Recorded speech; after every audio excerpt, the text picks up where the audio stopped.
Good morning mga kitses. Ayan, gumising ngayong dalawang alaga ko. Tinimplan ko na siya ng gatas. Sila mo babae at lalaki is tulog pa sila. So, and dahil may pasok yung alaga ko sa tsunua ng balik class niya. So, inayos ko muna yung buhok niya and then papalitan ko kasi aalis na kami kahit tulog pa si amo babae at lalaki is iwan pa rin namin si Manting dahil malilate na si Charlotte sa balik class niya. And okay lang naman na iwan namin si Manting. Sabihan ko lang na hindi siya lalabas kasi minsan is binubuksan niya yung pintuan na kusa. So, sinabihan ko na antayin si mama at papa niya na gumising kasi lalabas din sila after 1 hour kasi may taekwondo class din si Manting. Ay, nag-heart pa. Oh, close the door. Thank you. You wake up, mommy. Come. Fast forward nga tayo mga kitses, after 5 years, ayan, nakarating na din kami dito and iniwasan ko na din talaga mag-video pagkasama ko to kasi pasaway dito siya nawala nung pumunta din kami ng Bali pero gabi yun, ito is umaga siya. Pero pag gabi is, sabi ko kay amo siya na yung maghatid kasi baka doon pa kami magka-problema kay amo at ayan nga, pinicturean ko at isend ko kay amo bago ko iwan siya. At ayan nga, after 1 hour, binalikan ko siya. Bili siya ng pagkain niya. Hinayaan ko na lang siya bumili para hindi magalit. Kaya pag nagalit to, pasaway. Which one? I help you? Or no need, you didn't bring your water.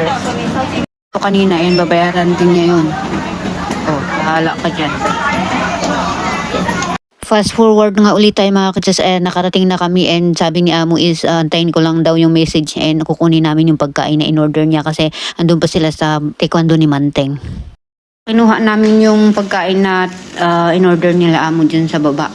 Pero hindi na ako nag-video. Yan, pinapalinis ko sa kanya yung tinapay niya kasi naglakad-lakad kumain. Sabi ko, you sit down if you eating bread because you see the floor is all is bread.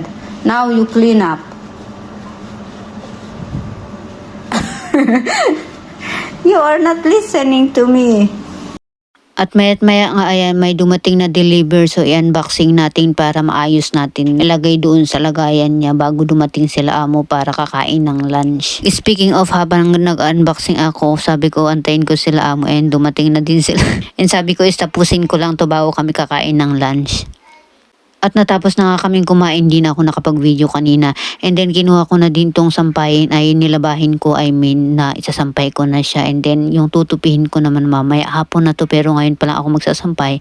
Ngayon pa lang din ako magtutupi mamaya pala, Habang nagtutupi nga ako, sabi ni amo is pupunta daw sila sa kaibigan niya. Doon daw sila magpipiknik or magdi-dinner. So nire-ready din nila yung mga pagkain na dadalhin nila kasi every time na aalis sila amo magkakain sa mga kaibigan nila is nagdadala din sila ng mga pagkain. Parang share-share ba sila tapos doon sila kakain. Na sila. Bye! Bye-bye! Bye! Bye! You have the light on. Why will you have a light? Nakailaw pala yung light sa cellphone ko. Bakit size pag alis nila naglinis na ako and then ngayon naman is labhan natin itong damit ni Charlotte sa ballet class. Inahandwash ko lang ito mga kids kasi hindi pwedeng i-washing kasi magmulmul-himulmul ba siya. Kaya inahandwash ko ito.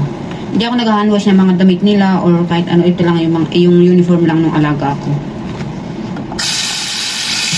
Ay, ito mag-himulmul.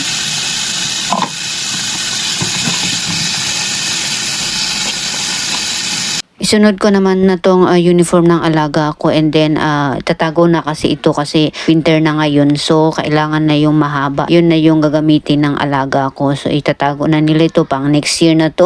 Pero paplansyahin ko muna bago ko i-hanger doon para si amo na yung bahala. Kasi stock doon hindi ko na naplansya. Dahil biglang lamig na nga ngayon, mga 2 weeks, 3 weeks na malamig. So kailangan na palitan yung mga uniform din ng mga bata at palitan lahat ng mga damit na pang winter na. Ayan na po mga kid-size, dinner na po tayo and mamaya is maliligo na and matutulog na kasi matagal sila among darating. So, yan maaga ako matulog. So, ayan, kain na po tayo. Dito ako kumakain sa kusina. Sinabihan ako na dito sa kusina pero pag wala sila is dito ako kumakain. Pero pag meron sila is harap ko silang kumakain dun sa lamesa. So, ayan, kain po tayo. Ang sarap kaya magkamay ba? Kaya gustong gusto ko kumain dito kapag mag-isa ako. Sila kamay-kamay lang. Di ba?